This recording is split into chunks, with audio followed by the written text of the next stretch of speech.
Hey everybody, my name is Nathan Backus and I'm with Get Good Technologies LLC. We are the creators of Get Good Host, but today we wanted to talk about a more general problem with Call of Duty Modern Warfare and the way that the crossplay bottlenecks work. So right now in Call of Duty Modern Warfare, whenever you are using crossplay, your network transmissions are transported to essentially a set of 6 proxies, depending on where the host location is. Those locations are Seattle, LA, Dallas, Chicago, New York, and Miami.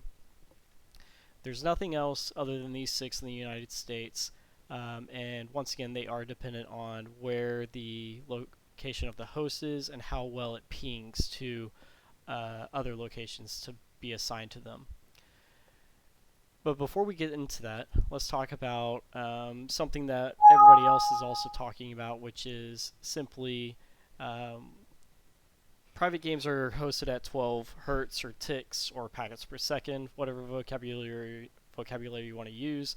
Um, it's incorrect because it's even worse. It's actually at 10 packets per second, with a 11th and 12th packet coming in every 10 seconds, about kind of almost like an I'm live or announcement packet. There's no actual game data to be seen in there. It's really small, 2 packets. But whenever it's connecting with a crossplay proxy, you're going to be seeing 60 packets a second, typically in and out from any player that's on this host. There's also 60 packets a second coming in from the proxy coming into the host per player. And also, this is all kind of tested with a one-player scenario. I don't have multiple people, but this is just what I've seen on a single-player basis with a host across the U.S. So there's 60 packets coming in per second, both in and out, and then whenever you get back to the host, it's only broadcasting at the 10 or 12 consistently, but it's receiving 60 from the proxy itself. So here's some of our testing locations. Just because we are Get Good Host, we have hosts across the nation and across the world to be able to do this and actually get some really good data on how these proxies inhibit just normal day-to-day or night-to-night, as it is, performance. So whenever the game starts up, it actually does a ping test to about 30 to 35 locations around the world. And these are the ones that I've kind of selected out that are the United States ones, or the North American ones.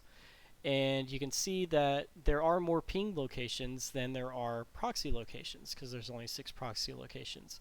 So based on the results that you get out of here, they're making a decision on which proxy to assign to your particular session. And you can kind of manipulate that by connecting with a VPN to another location and have that route all your all your network transmissions to try and give a more biased location, proxy location. But here we are.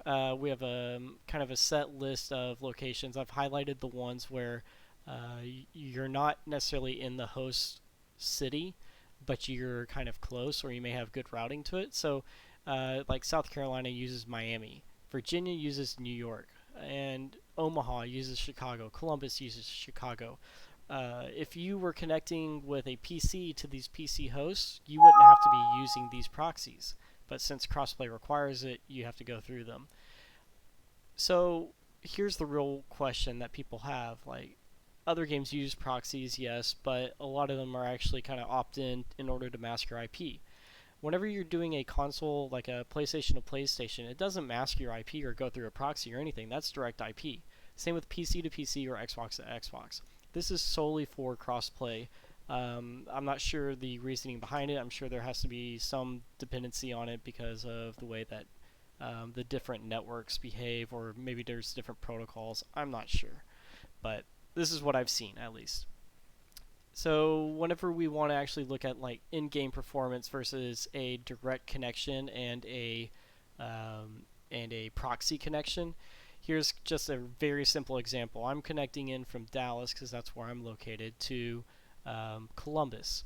So here you are, I'm 59 milliseconds, and here's my Xbox going through Chicago and then to Columbus, and it's adding an extra, 18 milliseconds. These hosts are in data centers. If you're talking about a residential connection and it's on Crossplay, this could easily be above 85. Um, and this is just a very simple example of this. If we were to have a Chicago location with a Chicago proxy, you'll still see this kind of a difference because you're not directly in the same switch or the same network as the host. There's still got to be communication between the two different data centers, and that ideally has been about 10 milliseconds from what I've seen. So I just wanted to provide this information about the proxy locations, and the reason why that we're seeing an increase in packet loss kind of around the hours of 7 p.m. to 11 p.m. is because these central locations are just being just hit really hard, and I don't believe that their proxy selection process is necessarily providing you with the best proxy or the least traffic proxy at that current time. I think that there's an issue with how it's load balancing that decision, and so you'll see whenever this a specific IP in Chicago is selected, let's say it's .123, then I've gone through all of the ones that are connected to .123, and they're all showing packet loss. If I change it to one of the ones that are using, let's say, .987, then you don't see any packet loss. Even though they're in the exact same data center, exact same routing, exact everything, there just seems to be kind of a load balancing issue on that one particular instance where it's getting too much load versus it's being spread across the actual entire cluster that they've created. And that is the biggest problem that we are. So I'm going to close with that. Thank you for listening. If you made it this far, I know it may be too long for some people to listen to, but I hope this provides more context and maybe even gets over to Activision or Infinity Ward or Demonware or anybody that actually has any control over this to look more into. Thanks again. My name is Nathan Backus, and I'm with Get Good Technologies, and have a great night.